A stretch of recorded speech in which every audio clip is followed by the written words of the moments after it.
وزیران، کنسولەکان، بەخشەرەکان، ئامادەبوانی عزیز، هەمووتان زۆر بەخێر بێن بۆ کۆنفرانسی ساڵانەی دەستگای خێرخوازی بارزانی. زۆر بەخێر بێن. دەستگای خێرخوازی بارزانی خەوەن فەلسەفەیەکە کە لە فەرموودەیەکی بارزانی سەرچاوەی وەرگرتووە، ئەویش ئەوەیە کە دەفەرموێ شانازیە بۆ مرۆڤ خزمەتکاری ملەتی خۆی بێت. جەنابی بارزانی نەمر لە هەموو تەمەنی خۆیدا هەوڵیدا خزمەت بە گەل و وڵاتەکەی خۆی بکە، خزمەت بە مرۆڤایەتی بکە. و دوای ئەوەش ئێمە هەستمان بەوە کرد کە ئەرکێکی ئێمەیە درێژە پێدەری ڕێبازی ئەو مرۆڤە مەزنەبین و دەستگایەک بە ناوی بارزانی نەمر کە شایستەی خزمەت و خەباتی جەنابی بارزانی بێت و لە خزمەتی خەڵکی کوردستاندا بێدا بمەزرێنی. هەرەمەش بۆ بە هۆکار کە لە ژێر ڕێنمایی و فەرمانی بەڕێز جەنابی سەرۆک بارزانی لە ساڵی 2005 دەستگای خێرخوازی بارزانیماندا مەزراند. بەو هیوایەی کە ئەم دەستگایە ببێ بە سەکۆیەک، بە پلاتفۆرمێک، بە ماڵێک بۆ هەموو ئەو کەسانەی کە پێویستیان بە یارمەتی هەیە. پێم وایە مرۆڤ ئەو کاتە دەتوانێت هەست بە ئارامی و ئاسوودەیی بکە کە هیچ مرۆڤێکی تر لە دەردی نەبوونی و هەژاری نەناڵێنێت.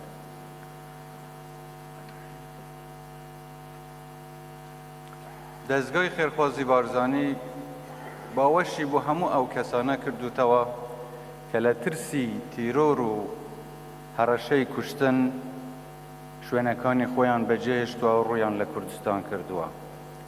لە دەردی بێدادی و بێخزمەتی شار و شارۆچکە و دێهات و شوێنەکانی خۆیان بەجێهێشتووە و هاتوون بۆ کوردستان.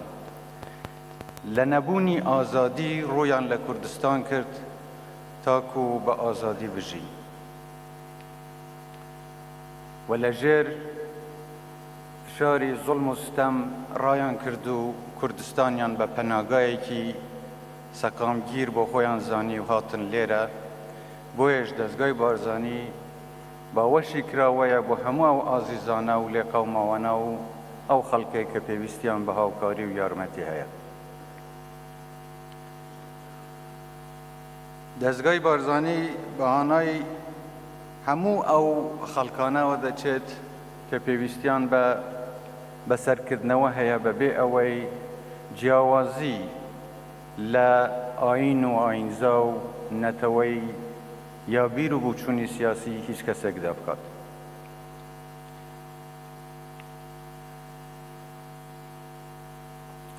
پێمان وایە ئەوەرکەی دەستگای خێرخوازی بارزانی گرتووتیە سەرشان ئەرکێکی ئاینی، ئەخلاقی و نیشتیمانیە.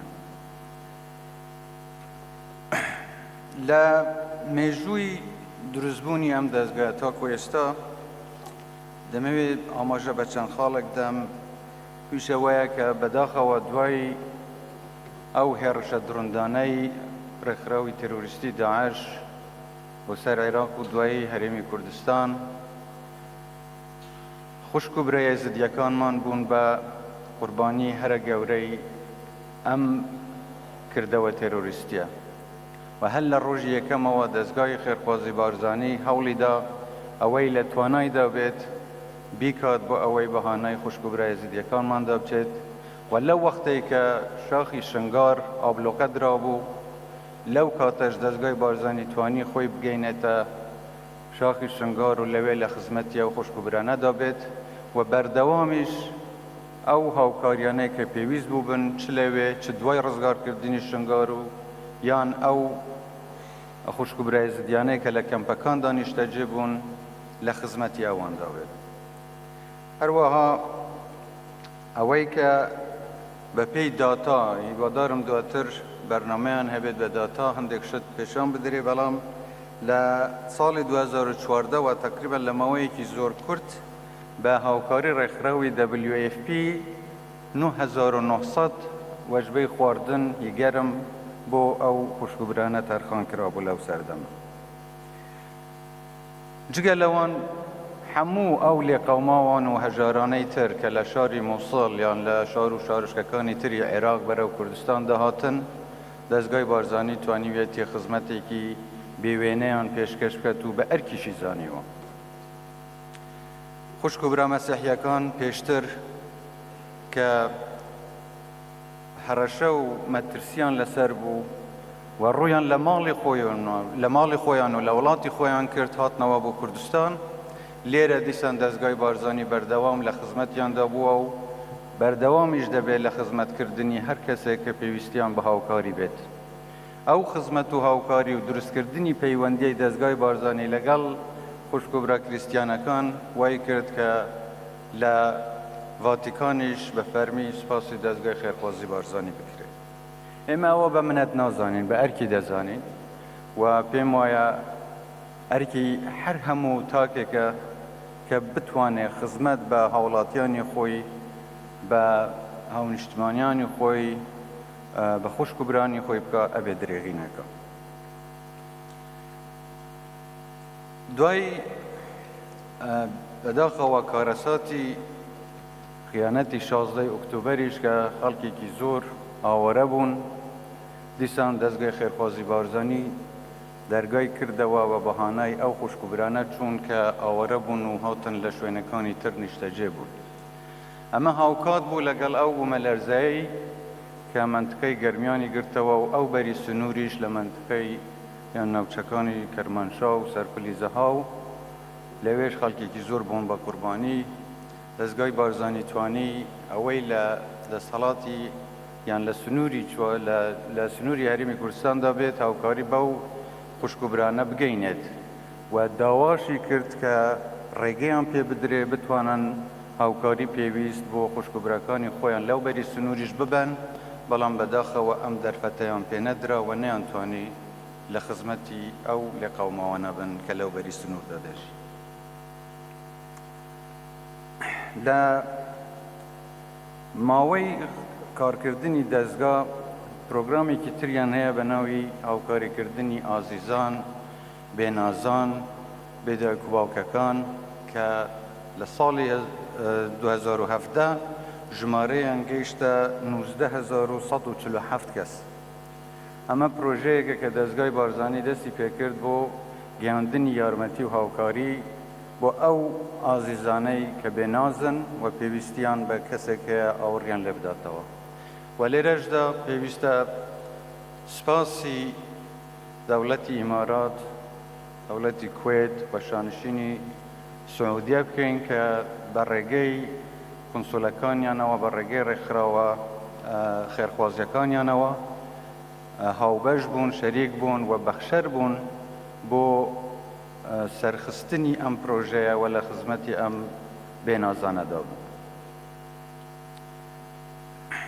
جگە لە ئەمانە دەستگا وەکو ئەرکێکی زانیوە کە لە خزمەتی هەموو ئەو مناڵانەدا بێت هی شەهیدە سەربەرزەکانمان کە ئەگەر پێویستیان بە هاوکاری هەبوو بێت دەستگا لە خزمەتی ئەواندا بووە. هەرچەندە چەندین کەمپ ئێستا لە کوردستاندا هەن کە بەداخەوە لە ئەنجامی سیاسەتێکی شکست خواردووی سیاسی و ئیداری و ئەمنی لە حکوومەتی فدرالی عێراقی وای کردم خەڵکە ڕوو لە کوردستان بکەن و بێن لێرە نیشتەجێ بن و چاوەڕوانی ئەومان دەکرد کە حکوومەتی عێراق خاوەنداریەتی ئەم کەمپانە بکات، بێت زیاتر یارمەتی ئەم کەمپانە بدات، بەڵام کە نەهاتن ئەمەش ئەرکی دەستگای بارزانی و دەستگاکانی تریان و حکوومەتی هەرێمی قورستر کرد و دەستگای بارزانی پێشەنگ بووە لەوەی کە بتوانێت هاوکاری بەو کەمپانەش بگەینێت و بە شێوەیەکی ڕاستەوخۆش 14 کەمپ بۆ بەڕێوەبردن لە ئەستووی دەستگای بارزانیدا بووە.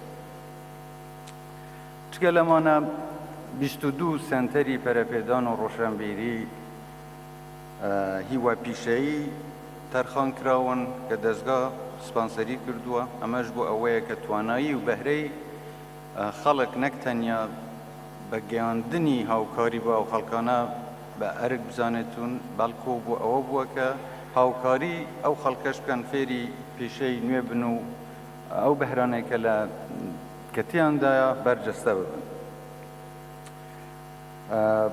ساڵانە 45,000 قوتابی کە کەم دەرامەدن یان هەژارن دەستگای خێرخوازی بارزانی کەرەستەی خوێندن یان بۆ دابین دەکات و هاوکاریان دەکات.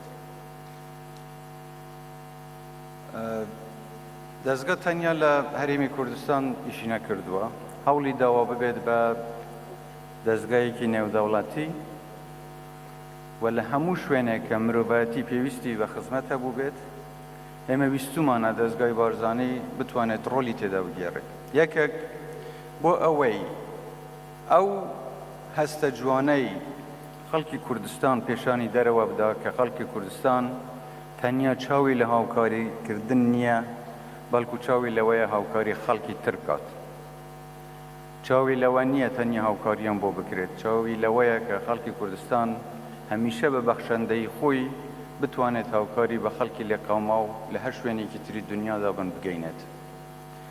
لە سەرەتا ئەو بوومەلەرزەکەی کە لە شاری وان ڕوویدا و خەسارەتێکی زۆری لێکەوتەوە دەستگای بارزانی توانی 400 خانووی پێشتر دروستکرا و بباتن بۆ ئەو شوێنە و یارمەتی ئەو خەڵکە بدە. دوای ئەوە لە شارۆچکەکانی تری وەکو ئورفا،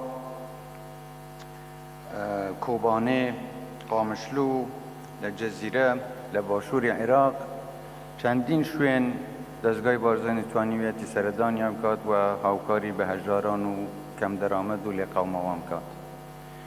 ئێستاش داوا دەکەین لە هەموو لایەنە پەیوەنددارەکان کە ئاسانکاری بکەن بۆ ئەوەی دەستگای بارزانی بتوانێت ئەو هاوکاریە مرۆڤانەی کە پێویستە بۆ خەڵکی سڤیلی ئەفرین بگەینێت کە ئێستا پێویستیان پێێتی.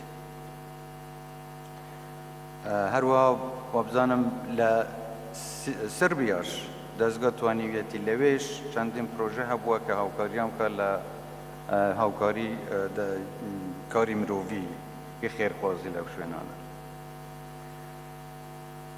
لێرەدا من دەستخۆشی لە دەستگای خێرخوازی بارزانی دەکەم بۆ ئەوەی توانیویانە بەهۆی ئەوەی زۆر پرۆفێشناڵانە ئیشیان کردووە، کاریان کردووە وەکو ئەندامی ڕاوێژکار لە ڕێکخراوی ئێکۆسۆک لە UN وەربگیرێن کە ئەمەش دانپێنانێکە بە ئەو جۆرە کارانەی کە دەستگای بارزانی توانیویەتی بیکات.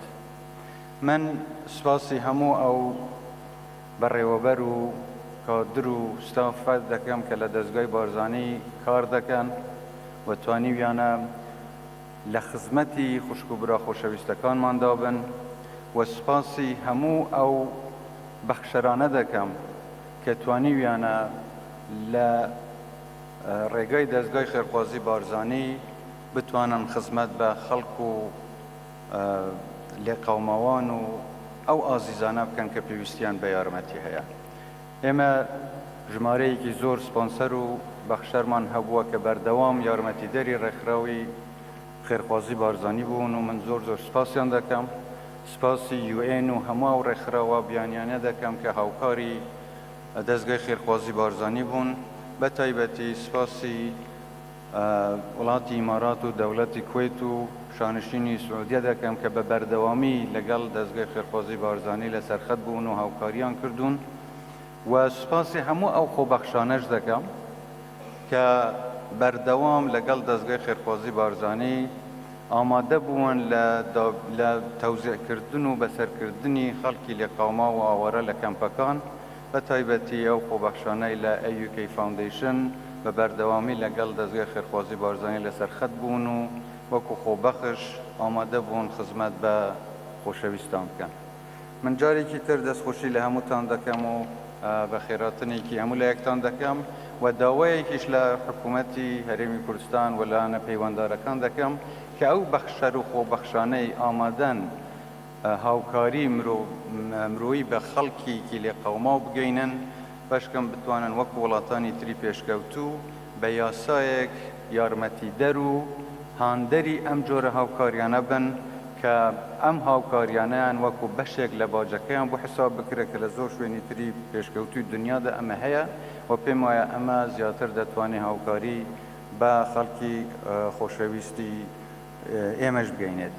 هیوادارم چیتر دەستگا مەجبور نەبێت بەهانەی خەڵکێکی لێ قەوماودا بچێت لەبەرەوەی هیوادارم چیتر کەس لی نەقەومێت و کەسی تر هەژار نەبێت و بەرنامەی داهاتووی دەستگای خێرخوازی بارزانی تەنیا و نابێت کە هاوکاری بە خەڵکی لێ قەوما بگەینێت بەڵکو ئەوە دەبێت کە بتوانین بەرنامەی پێشکەوتوتر ئامادە بکەین کە یارمەتی خەڵک بدەن تەنیا چاوی لە هاوکاری نەبێت بەڵکو خۆی هەم بەهرەکانیان پێش بخەن هەم بتوانن خۆیان